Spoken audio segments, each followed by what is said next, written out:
Eu quero trazer uma imagem que chamou muito a atenção nesta segunda-feira.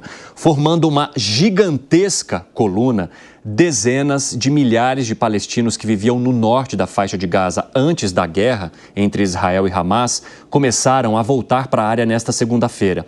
Vocês lembram, né, que quando os ataques começaram, Israel exigiu que as pessoas saíssem do norte e fossem para o sul exatamente porque aquelas áreas seriam bombardeadas. Pois bem, essas pessoas permaneceram naquela região e, segundo os termos do cessar-fogo estabelecido entre as partes há 10 dias, o retorno deveria ter começado ontem, quando o exército israelense também começaria a deixar o corredor de Netzarim, que é essa faixa de terra de 7 quilômetros, que divide o norte e o sul do território palestino e que era controlada pelos militares. Só que Tel Aviv adiou a desmobilização das tropas, justificando que o Hamas, ao libertar militares em vez de civis no sábado, não teria cumprido com o acordo que estava previsto. Então, o imbróglio foi resolvido depois que o grupo terrorista se comprometeu a entregar mais 3 reféns israelenses e os registros desta manhã mostravam, então, o retorno dos palestinos para o norte por uma estrada às margens do mar Mediterrâneo a pé.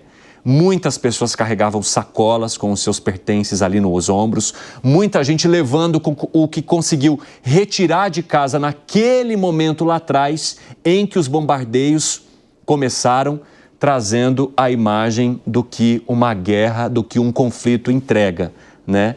Que é a completa falta, assim, de qualquer dignidade, né? De qualquer direito. As pessoas, então, agora retornando ao norte de Gaza. Gustavo Segré. É bom as pessoas voltarem a seus lares numa situação de paz, numa situação de conflito.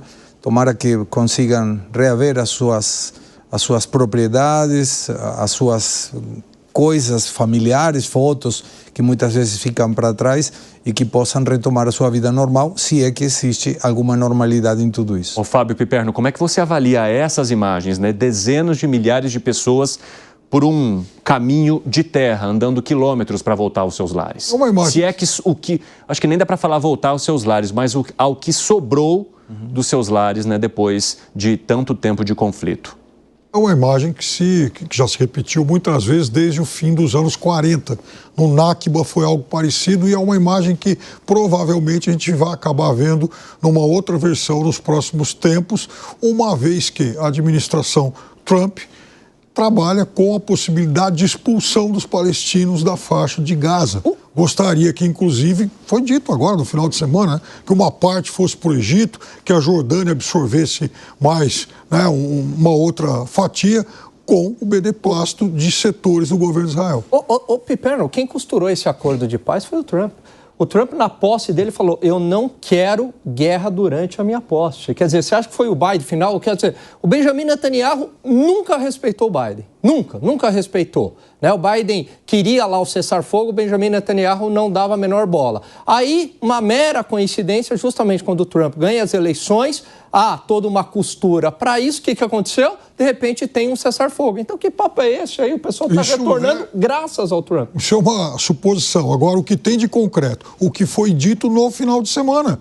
Ué, não faz o menor sentido o Biden ter costurado um acordo de paz em final de mandato. Quer dizer, ele já era um pato manco há muito tempo. Sei, é aí que está o negócio. Houve uma conversa e tanto que isso... Mas isso é o de menos. O fato é que no final de semana vazou a história de que a administração Trump quer uma faxina na faixa de Gaza.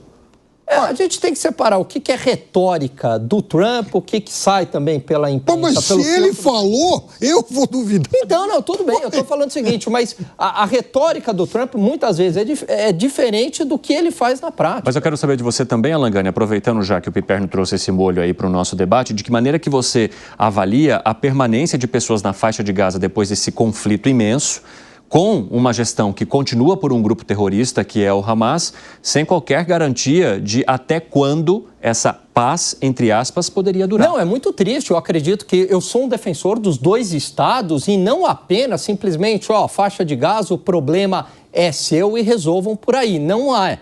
Porque se você não der condições econômicas para essas pessoas, para desenvolver. E aí também, quando eu falo em autonomia da faixa de Gaza, é que essas pessoas têm o direito, né, o acesso aéreo, marítimo ou por terra, quer dizer, que o controle não fique apenas para Israel, mas para as autoridades palestinas, que isso seja efetivado, justamente que haja uma prosperidade ali, Evandro. Caso contrário, aquilo vira uma fábrica de terrorista. Ô Zé, tem um minutinho para você, fala aí. Pois é, você disse muito bem, a guerra entrega horrores, sangue, mas às vezes ela é necessária.